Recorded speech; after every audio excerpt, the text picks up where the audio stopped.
자, 오늘도 말씀을 통해서 성령님의 임재가 있기를 바랍니다. 말씀이 들리고 깨달아지고 은혜가 되길 바랍니다. 네, 말씀은 살아온 동력이 있어요. 날선 검과 같다고 그랬습니다. 사모하며 들을 때에 말씀을 통해 자유와 해방, 치유의 역사가 일어날 줄로 믿습니다. 예수님을 만난 사람들 이제 말씀을 계속 나누고 있는데 오늘 만날 주인공 누굴까요? 누구예요? 오늘 주보의 사도 요한입니다. 어쩌면 예수님을 진짜 사랑했고 그리고 세상 사람들을 정말 사랑으로 품었던 사도가 이 요한입니다. 그리고 이웃을 위해서 주님의 사랑을 몸소 실천했던 사람. 어쩌면 예수님이 사랑하라라고 하는 이 명령을 가장 잘 실천했던 제자 가운데 한 사람이 바로 이 사도 요한입니다. 그래서 그의 신앙의 후배들은 이 요한을 별명 하나 붙여줬어요. 사랑의 사도라고요. 사랑이라고 하는 수식어가 이 요한에게는 늘 따라다닙니다. 사랑의 사도. 자, 오늘 여러분 이제 우리가 이 요한에 관해서 말씀을 나눌 때에 여러분들의 마음과 삶에도 정말 깊고도 넓은 하나님의 사랑이 임하기를 바랍니다. 요한의 사랑이 전이 되길 바라요. 그리고 나의 남은 인생 좀 더 사랑하고 또 더 깊이 사랑하는 그런 사람으로 변화되는 결단이 있길 바랍니다. 더 나아가서 우리 주일교회 물론 사랑이 넉넉하지만 지금보다도 더 넉넉한 사랑을 가진 사랑의 공동체가 되기를 축원합니다. 축원합니다. 요한은 누구일까? 사도 요한. 오늘 조금 이제 잘 이렇게 한번 정리해서 여러분들이 들으셨으면 좋겠어요. 요한 하면 성경에 두각을 나타내는 인물이 두 사람이죠. 하나는 오늘 본문 말씀, 오늘 나눌 인물 12제자 가운데 하나인 요한, 사도 요한입니다. 그리고 또 하나 유명한 요한이 있어요. 누구? 세례 요한. 그래요. 혼동하면 안 돼요. 세례 요한은 예수님에게 세례를 준 사람이죠. 메시아의 길을 열었던 사람. 그리고 오늘 사도 요한은 예수님의 제자입니다. 오늘 이 12제자 가운데 하나였던 요한, 그 형이 하나 있어요. 누구죠?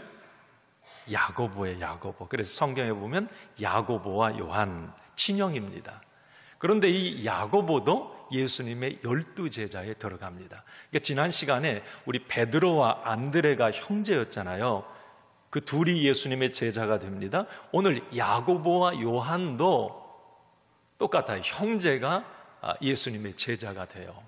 그런데 이 야고보, 요한의 형은 12제자 가운데 가장 먼저 순교한 사람입니다. 이 요한은 사실 성경에 보면 갈릴리 그 호수, 큰 바다라고 하는 호수의 베세다 마을, 많이 익숙하지 않아요? 지난 시간에 베드로가 사는 마을이에요. 여기 베세다 마을에 정말 인물들 났어요. 갈릴리도 사실 이스라엘의 시골 변두리인데 그 변두리에서도 베세다 마을, 거기에서 이 요한, 야고보 어부했습니다. 아버지도 어부였고요. 아버지 이름이 뭐였어요? 성경에 뭐라고 말하죠? 세베대. 세베대의 아들 야고보와 요한 이렇게 얘기하죠. 세베대. 그리고 이 엄마가 누구였느냐면 살로메였습니다. 살로메. 예수님 부활할 때 무덤에 갔던 여인 가운데 하나였죠. 이 살로메. 그런데 이 살로메는 어떤 여인이었는가 하면 예수님의 어머니 마리아의 친동생이에요. 그렇죠? 그래서 요한이 사실 마리아를 이모 이렇게 부르는 거예요. 그럼 예수님과도 사촌 관계겠죠. 이 요한입니다. 요한, 야고보. 그래서 이제 나중에 보면 이 야고보 요한 어머니가 예수님께 가가지고 예수님 이스라엘의 대통령 되면 친척이잖아요. 내 자식 좀 주님 우편에 출세할 때 좀 같이 좀 해달라고 막 청탁도 하고 하는 그런 장면이 친척 관계예요. 예수님과. 그리고 이 요한 같은 경우는 신약 성경 5권을 쓰죠. 신약 27권 가운데. 대단한 사람이에요. 예수님의 12제자 가운데 이런 사람이 없잖아요. 한 권씩 쓰기는 했지만 사도 요한이 쓴 성경은 어디예요? 뭐죠? 요한복음, 또 요한 1, 2, 3, 또 요한계시록. 그래요. 네. 정답 100점이에요. 자, 그리고 이 사도 요한 하면 우리가 좀 특이한 점은 뭐냐면 예수님의 12제자 가운데 유일하게 순교를 하지 않고 끝까지 수를 누린 사람이에요. 94세까지. 이 예수님의 나머지 11제자는 그 당시에 주변 나라들을 다니면서 복음을 전하다가 다 순교를 합니다. 이 복음 때문에. 예수의 이름으로. 그런데 이 사도 요한은 여러 가지 어려운 일을 당해요. 유배를 당하기도 하고, 그렇지만 끝까지 하나님이 그 생명을 살려주셔요. AD 100년에 이 사도 요한이 죽는데 하나님이 살려주신 이유가 있었던 것 같아요. 다른 제자들은 다 순교했지만 요한계시록을 보면 그 이유를 알 것 같아요.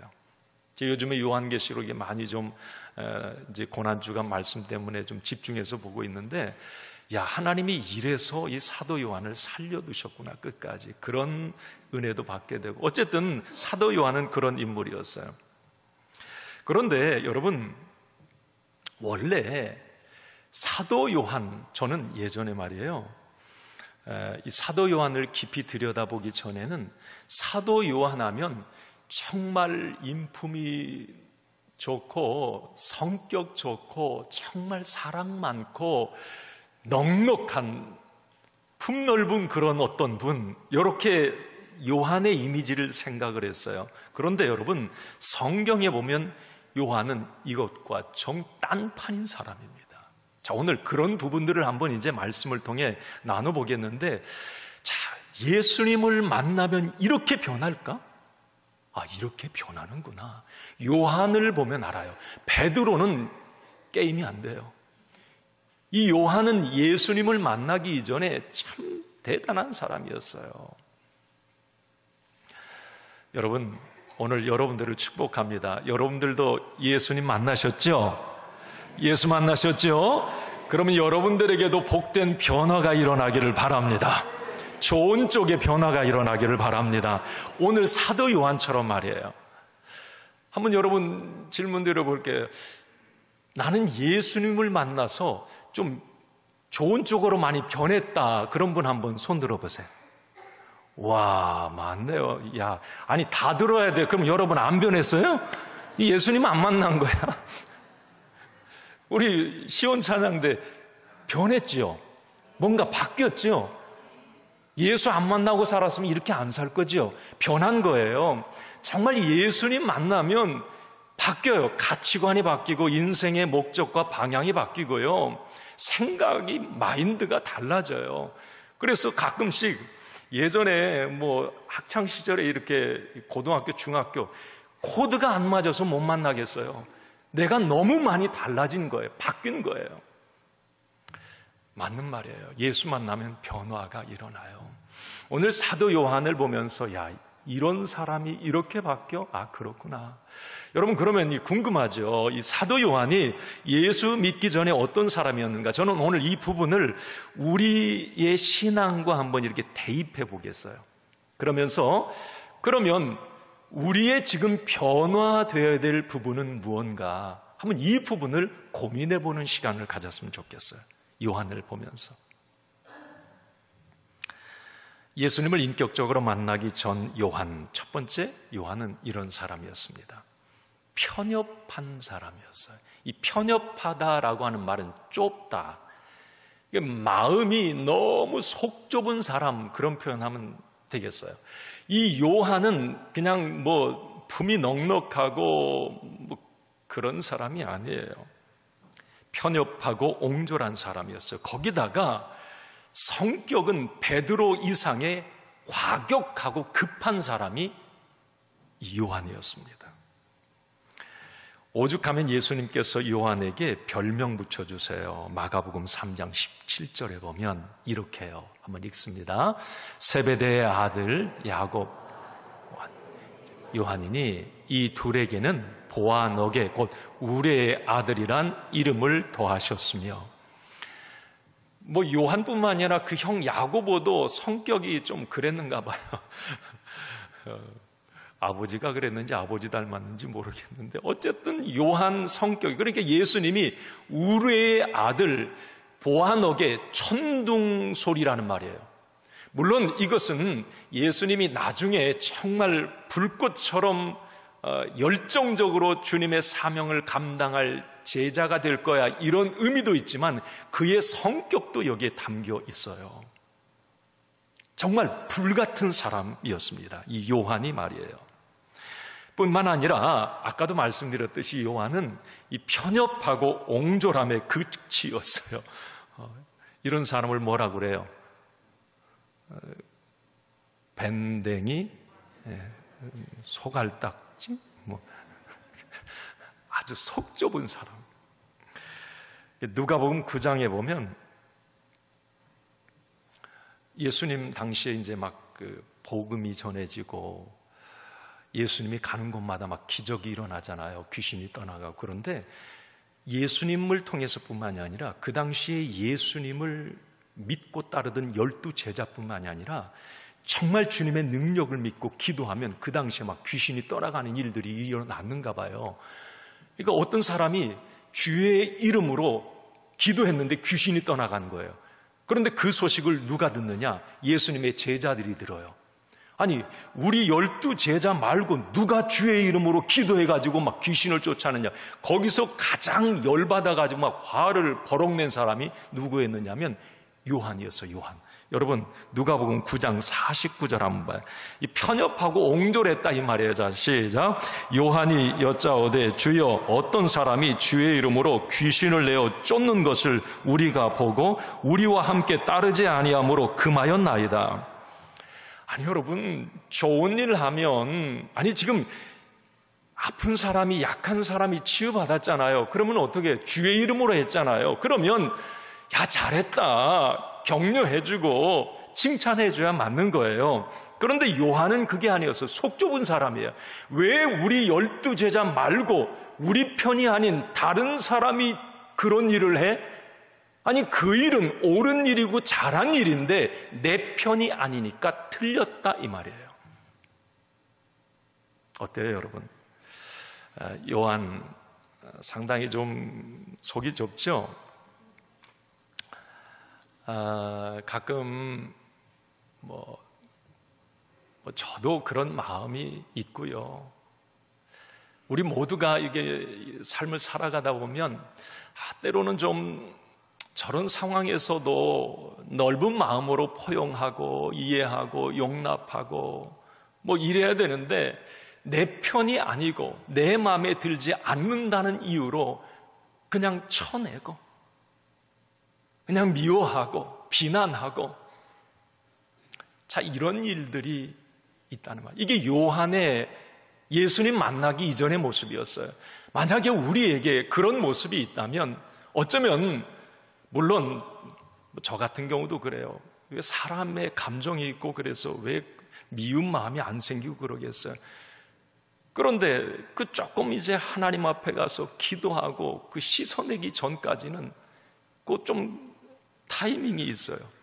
다 이제 그 녹아져, 또 금방 또 녹아져요. 주님의 사랑으로 또 녹아지고 하는데, 그런 생각이 들 때마다 참, 야, 나도 속 좁네, 이런 생각을 할 때가 있어요.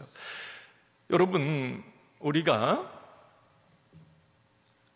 오늘 이 요한을 보면서 우리 마음에 오늘 주님의 마음을 좀 품었으면 좋겠다는 생각을 해요. 저와 여러분들이 좀 넉넉한 마음, 모든 사람을 포용하고 용납하고 용서할 수 있는 이런 마음 갖기를 바랍니다. 그러면 누가 행복할까요?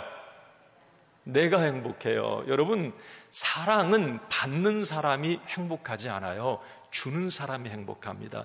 용서는 받는 사람이 행복하지 않아요. 용서를 하는 사람이 행복해요. 아시겠습니까? 이 신앙생활 하다 보면 가끔 그런 모습 보잖아요. 다른 권사님, 집사님이 열심히 막 교회 봉사해. 앞에서 열심히, 그거 보면 누가 봐도 잘하는 거잖아요. 자, 참 저 집사님, 저 권사님이 자기 시간, 물질, 모든 것 그 희생하면서 정말 교회를 세워가고 열심히 하는데 내 편이 아니라고 하는 이유로, 내 마음이 들지 않는다는 이유로 질투하고 비난해요. 그런다고 자기가 하느냐? 안 해요. 그냥 내 마음에 안 드는 거야. 안 드는 사람이야, 그 사람이. 아니, 하나님 기뻐하시는 일을 해도 내 마음에 안 들어. 내 편이 아니야. 그러면 막 그것을 비난해. 여러분, 이건 안 되죠. 그죠? 그죠? 이건 잘못된 거예요. 교회에서 어떤 일들을 추진할 때도 마찬가지예요. 내 마음에 안 들면 무조건 반대야. 또 내가 특히 싫어하는 사람이 그 일을 추진해? 이건 쌍수 들고 반대야. 하나님 뜻도 없어. 교회가 갈라져도 성도들이 시험 들어서 떠나도 필요 없어. 내 마음에 안 드니까, 내 편이 아니니까. 여러분, 이런 일이 있어서는 안 되겠죠? 여러분, 사도 요한이 그런 사람이었어요. 예수님 만나기 이전에.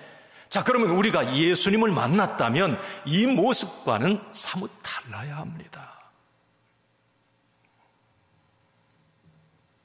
옹졸한 사람, 편협한 사람, 사도 요한이었습니다. 하나님의 기준을 갖기보다 자기의 기준을 가지고 믿음 생활하는 사람, 사랑의 포용력이 부족한 거예요. 예수님 만나기 전에 요한의 모습이에요. 여러분, 다시 한번 예수 믿으면 아멘 합시다.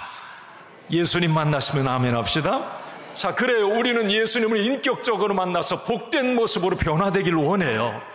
그 변화의 모습이 가장 먼저 옹졸한 편협함을, 그 뚝을 무너뜨려서 정말 모든 사람들을 포용하고 용납하고 품어줄 수 있는 이런 넉넉함을 가진 그런 품넓은 성도, 교회가 되기를 바랍니다. 얼마나 좋아요, 여러분. 이게 복된 변화 아닙니까? 자기가 행복하거든요. 사실 그렇잖아요.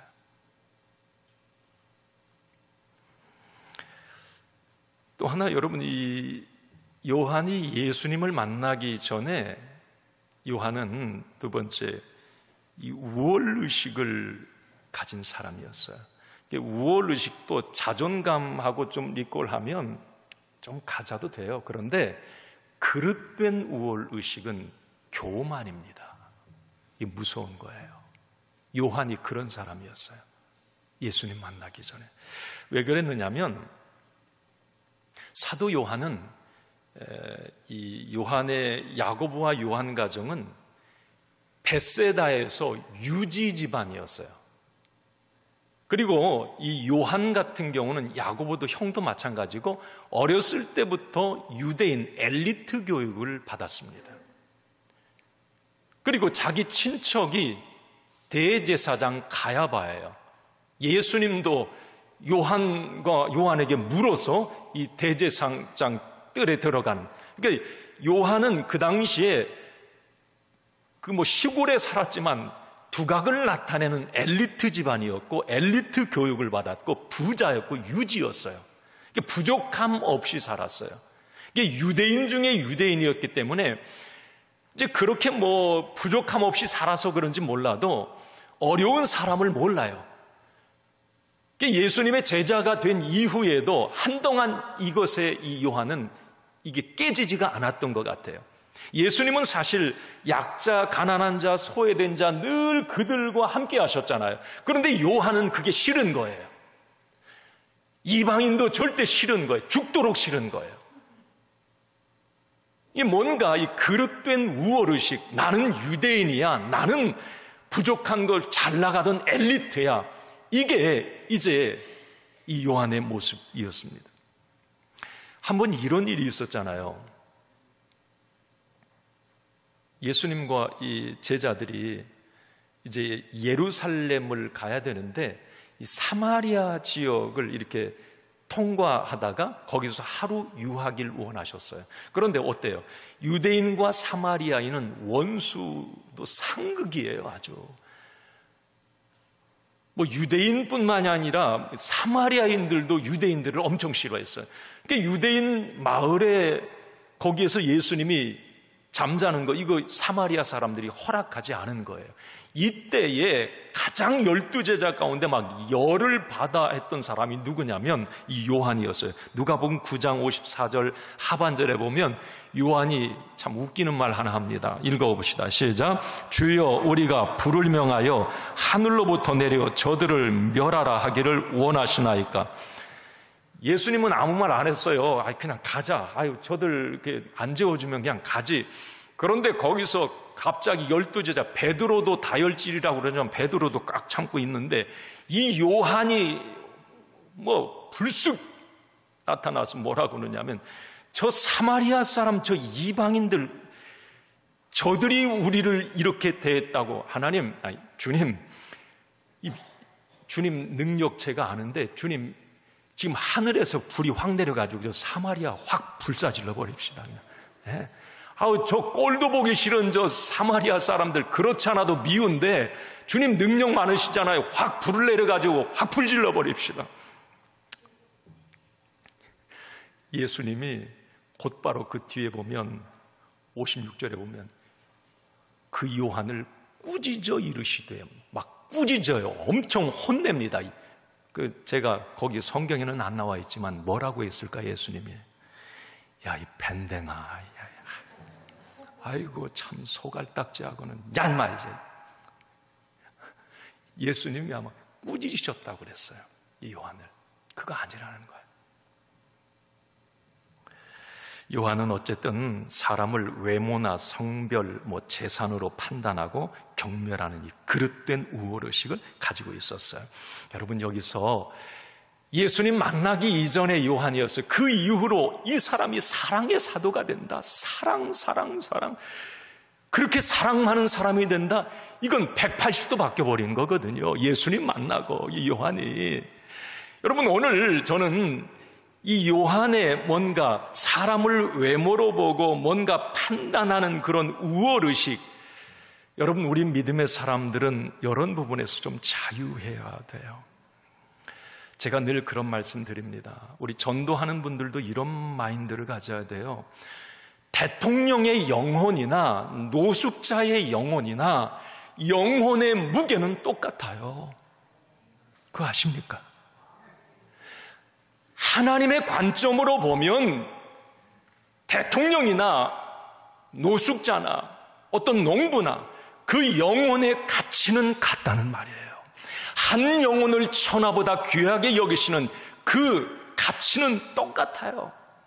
그래서 우리 믿음의 사람들이 사람을 보고 대할 때 그릇된 우월의식, 편견이 아니라 교회 안에서 우리가 서로 교제하고 한 형제자매로 믿음 안에서 믿음 생활에 나갈 때 우리는 하나님의 관점으로 자꾸 사람을 봐야 돼요. 세상의 관점으로, 야, 저 사람은 높으니까, 잘 사니까, 많이 배웠으니까, 그거 아닙니다. 하나님의 관점은 누구나 다 평등해요. 하나님 앞에 다 똑같은 한 형제 자매입니다. 믿음 안에서 우리는 이런 마인드를 가져야 돼요. 이 성경에 보면 우리 한 형제 자매라고 말을 하잖아요. 하나님을 우리는 아버지라고 그래요. 우리는 하나님의 자녀들이라고 하잖아요. 그런데 이 자녀가 안 돼요. 하나님의 관점, 그 시각을 갖지 않으면 절대 이게 형제 자매가 안 됩니다. 교회 안에서도 그냥 네 잘났어, 나 이렇게 이런 사람이야, 그냥 세상적인 기준 스펙 가지고 갑질하고, 여러분, 이런 일들이 교회 안에도 많이 있단 말이에요. 우리 주일교회는 없지만, 없지요? 왜 아멘이 현찮으세요? 네.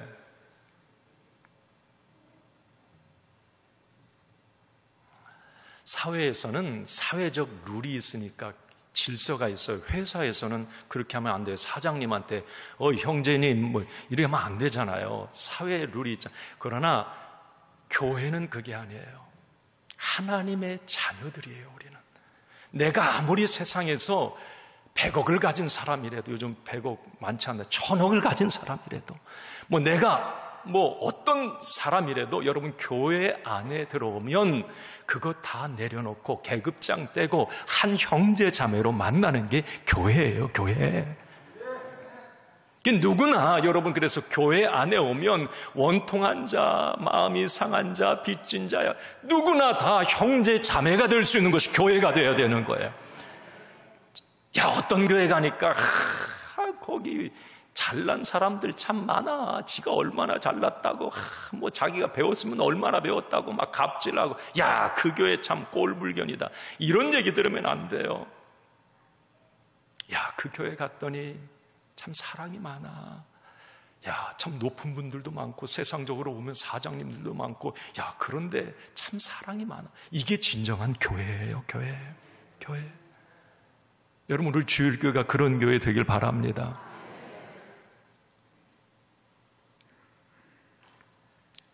예전에 들은 이야기입니다마는 어떤 중소기업에 그 경비가 이제 취직을 했어요.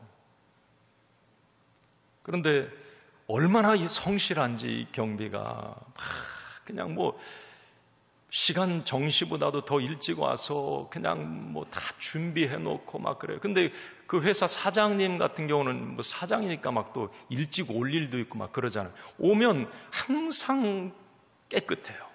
마당이 깨끗하고 항상 일찍 와 있고 깍듯하고 따뜻하고. 이 사장님이 이제 그 경비하고 이제 같이 차도 마시고 뭐 커피도 마시고 막 그러면서 얘기도 나누고 이제 그 친해졌어요. 이 경비가 그러는 거예요. 이제 이 사장을 전도하기 시작한 거예요. 예, 사장님, 제가 다니는 교회에 한번 이렇게 와보시라고, 우리 목사님 설교도 좋고 꼭 한번 사장님 와보세요. 제가 사장님을 좀 초청하고 싶어요. 그러니까 이분은 교회를 안 다녀봤기 때문에 교회가 어떤 데인지 모르잖아요. 잘 못 들어서는 알지만. 하도 그러니까 나중에 이제 간다고 한번 했다가 이제 약속한 날이 와서 이제 그 주일날 간 거예요. 가서 한 주, 2주 이제 등록하고 이렇게 다니기 시작했어요. 한 2-3달을 이렇게 다니니까 가만히 보니까 그 경비 자기를 전도한 분은 교회 권사님이에요. 근데 자기는 이제 처음에는 몰랐죠. 나중에 눈이 뜨이는 거야. 교회에서도 이 장로님, 권사님, 집사님 이걸 계급으로 그 사람은 생각을 해요. 그러니까 보니까 자기보다 하늘같이 높은 권사님이야. 보니까 자기 회사에서는 경비인데 교회 가면 이게 자기는 왠지 작아지는 거예요. 그냥 그 권사님 앞에. 이게 뭐지? 아니, 믿음이 있으면 그런 거 다 넘어설 수 있잖아요. 믿음이 없는 새가족 사장님이 나중에 교회를 떠났다고 그래요. 그 사장님이. 그 다른 분한테 그러더래요. 나 이런 표현 써줘요. 쪽팔려가지고 저한테 교회 못 다니겠다. 쪽팔려서. 아니, 경비는 권사인데 나는 그냥 성도라고. 여러분, 직장에서 상관이라고 교회 안에 와서도 대접받나요?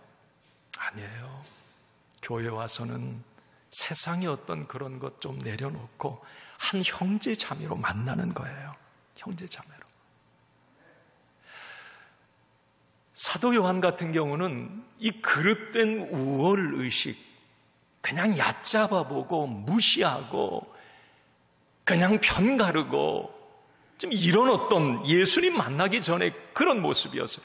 그런 사람이 모든 사람을 품는 사랑의 사도가 되었던 거예요. 여러분, 바로 저와 여러분들도 사도 요한의 예수님 만난 이후의 모습이 되기를 바랍니다. 아멘.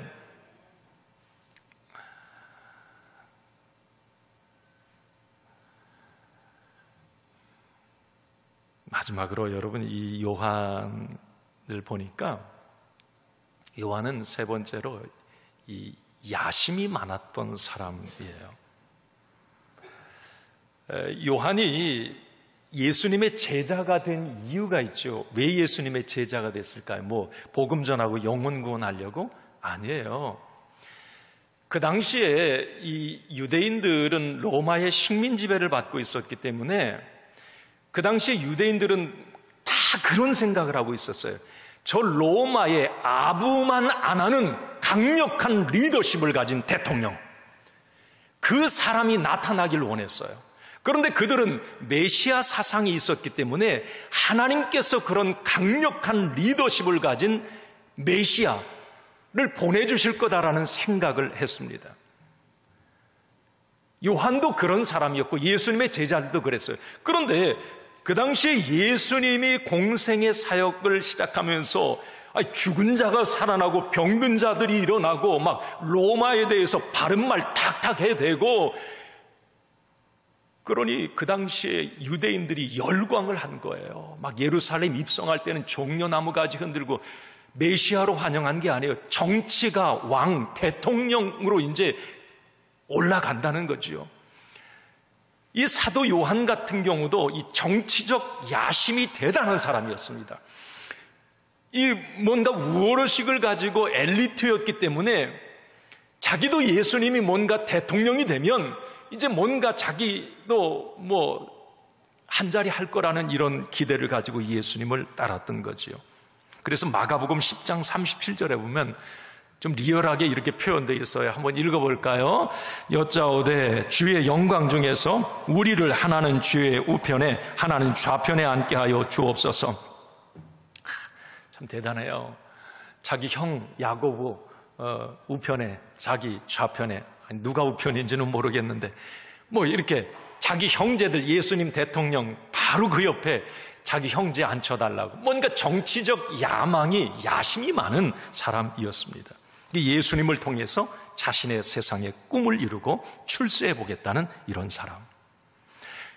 쉽게 말하면, 요즘 말로 하면 예수님을 이용해서 그 공동체 안에서 뭔가 자기가 한 위치를 차지하겠다, 자기에게 주어진 제자라고 하는 이 이름을 계급으로 생각했던 사람이 바로 요한입니다.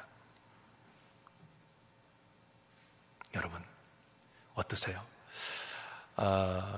요한을 객관적으로 타인으로 놓고 볼 때 뭐 저런 사람이 있어. 그런데 여러분, 우리에게 이런 모습들이 있을 수 있다는 겁니다. 여러분들은 교회의 직분을 어떻게 생각하세요? 네, 장로, 권사, 집사, 목사, 모든 우리 안에 이게 다 직분들이 있어요.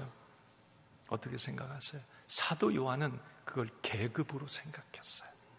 뭔가 한 자리를 얻는 것으로 생각을 했습니다. 상하 관계, 직급이라고 생각을 했어요. 그렇게 생각하면 안 되는데, 물론 예수님 만난 이후에 다른 제자들은 영광, 명예, 자리가 아니라 순교의 자리로 다, 남들이 정말 가기 싫어한 죽음의 자리로 다 내려가잖아요. 그런데 그들이 인격적으로 예수님을 만나기 이전에는 높은 자리라고 생각을 했어요. 직분을 얻는 것이 뭔가 자리 하나를 차지하는 것.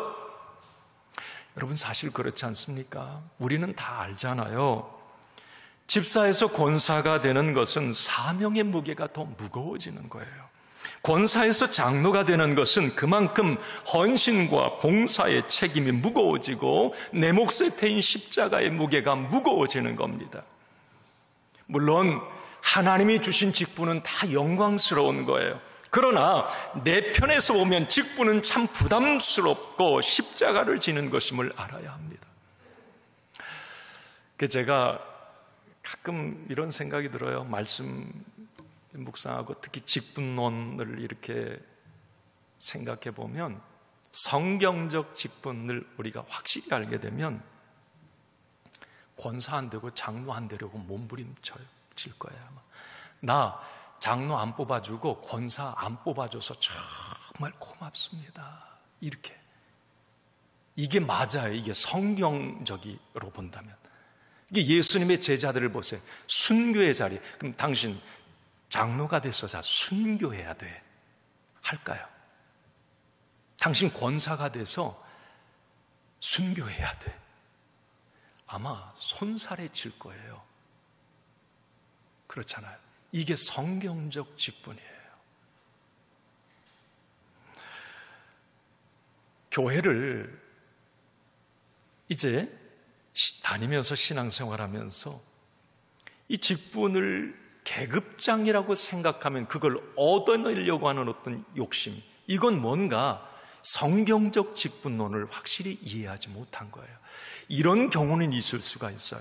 정말 내가 믿음 생활하다 보니까 주님, 내가 주님의 사명을 더 정말 폭넓게 감당하고 싶어요. 내가 주님의 몸된 교회를 더 건강하게 세워가고 싶어요. 그래서 주님, 나에게 정말 이런 직분을 주세요. 이게 멋있는 거예요. 이건 정말 내가 뭔가 하나님의 영광을 위해서, 교회를 위해서 더 십자가가 무거워짐을 감당을 통해서 주님의 나라가 확장되고 복음의 진보가 이루어지는 이 일에 내가 쓰임받기를 원합니다라고, 주님 내게 그런 사명 직분을 주세요 라고 하면 이건 정말 멋있는 거예요. 저는 우리 주일교회 모든 직분자들이 이 후자가 되기를 바랍니다. 늘 그런 마음으로 직분 감당하세요. 내 직분, 이 사명의 무게가 때로는 너무 무거울 거예요. 우리 장로님들, 권사님들, 이런 거였으면 그냥 나 장로 안 됐을 텐데, 권사 안 됐을, 집사 안 됐을 텐데, 아마 그 사명의 무게감이 느껴져 올 거예요. 어쨌든 주 안에서 잘 감당해 가시고, 정말 나에게 주신 이 사명 직분이 하나님의 영광을 위해, 복음의 진보를 위해 멋지게 쓰임받아야 된다고 하는 이 마음으로 여러분 사명을 감당해 나가시기를 바랍니다. 그러셔야 돼요. 그러셔야 돼요. 계급장으로 생각하면 안 돼요. 스펙 하나 따내는 것으로 생각하면 안 돼요. 하나님 정말 마음 아파하십니다. 그거 아니에요. 오늘 이제 요한에 관한 말씀을 좀 정리해 봅니다. 이랬던 요한이 정말 편협하고 옹졸하고 과격한 성격의 소유자, 그릇된 우월의식, 직분을 세상의 출세로 생각했던 사람이 예수님을 인격적으로 만나고 오순절 성령을 체험한 이후에 180도 달라집니다. 이게 사도행전으로 딱 넘어가면 이 요한의 달라진, 마가의 다락방에서 이 성령 체험한 다음에 요한이 확 달라진 모습을 보게 돼요. 여러분, 일례로 편협하고 옹졸했던 사도 요한, 사도행전 3장에 보면 어때요? 베드로와 요한이 성전에 기도하러 가다가 안진뱅이 고친 일 일어나죠. 여러분, 그 당시에 안진뱅이는 천벌받았다, 하나님이 벌 주셨다고 생각해서 소외받는, 그러니까 누구도 거들떠, 유대인들은 특별히 눈길도 안 줬어요. 재수없다고 확 지나가고. 그런데 그 중에 최고가 바로 이 요한이었어요. 정말 침 뱉고 갈 정도의 사람. 그런데 어때요? 성령 받고 나서 그 안진뱅이에게 다가갑니다. 내가 나사렛 예수 그리스도를 명하노니 일어나 걸어라. 그의 손을 같이 베드로가 잡아 일으키는 거예요. 그의 시각이, 마인드가 바뀌어버려요. 그가 우월의식을 가졌다. 사도행전 8장에 보면 사마리아에 가서 복음 전합니다. 사마리아 확 불사질러 주세요. 그렇게 했던 이 요한이 어떻게 그 사마리아 영혼을 위해서 기도하고 그들을 불쌍히 여기는 거예요. 직분을 계급장으로 생각했던 이 사도 요한이 어떻게 바뀝니까? 늘 예수님의 제자 가운데 수제자는 베드로였어요. 근데 성경에 여러분 사복음서에 보세요. 베드로와 요한은 항상 같이 붙어 다닙니다. 그런데 항상 이 요한은 베드로를 앞세워요. 베드로가 항상 앞에 있어요. 뭔가 이 출세욕이 강하고 1인자만을 사모했던 사람이 뒤에서 돕는 사람이 됩니다. 기록에 의하면 사도 요한, 이제 예수님 이후에 너무 많이 달라진 요한이, 이제 여러분 요한계시록 쓸 때 반모섬에 그 유배되잖아요. 이때 거의 건강을 다 잃게 된다고 하죠. 그래서 걷지를 못했대요. 유배당하고 나와서. 그때 거기서 요한계시록 쓰잖아요. 하나님의 나라를 보고. 그런데 나와가지고 이제 못 돌아다니는데 제자들은 다 순교를 한 거예요. 지금 예수님의 12제자 가운데 남아있는 생존 인물은 사도 요한밖에 없는 거예요. 그러니까 얼마나 많은 사람들이 그 요한을 보고 싶었겠어요. 그러니까 뭐 다닐 곳이 한두 곳. 그런데 못 걸어 다니는 거예요. 너무 아파서. 그러니까 그 당시에 그 측근 제자들이 들 것을 가지고 이 사도 요한을, 뭐 휠체어가 있었겠어요. 뭐 들 것으로 이렇게 실어 나르는 거예요. 그래서 어디 모임에 갖다 놓고 어디 모임에 갖다 놓고. 그럼 무슨 설교를 하느냐? 항상 이 설교했다고 그래요. 서로 사랑하세요. 그런 사람 아니었잖아요. 옹졸했던 사람, 미움 쩔었던 사람, 시기 쩔었던 사람 아니에요. 사랑하세요. 그러니까 하도 맨날 설교 내용이 사랑이에요. 하나님은 사랑이세요. 자기가 깨달은 거예요. 사랑하세요. 그러니까 이 사랑 설교가 이제 나중에는 질려가지고, 아니 좀 다른 설교 좀 해주세요. 그러면 내가 새 말씀을 합니다. 새 계명을 주느니 새로 말씀합니다. 서로 사랑하세요. 오늘 그게 요한일서 4장 노년의 사도 요한이 설교한 내용이에요. 우리 읽고 마칩시다. 요한일서 4장 7절 8절 같이 읽습니다. 사랑하는 자들아, 우리가 서로 사랑하자. 사랑은 하나님께 속한 것이니 사랑하는 자마다 하나님으로부터 나서 하나님을 알고 사랑하지 아니한 자는 하나님을 알지 못하는 이는 하나님은 사랑이십니다. 아멘.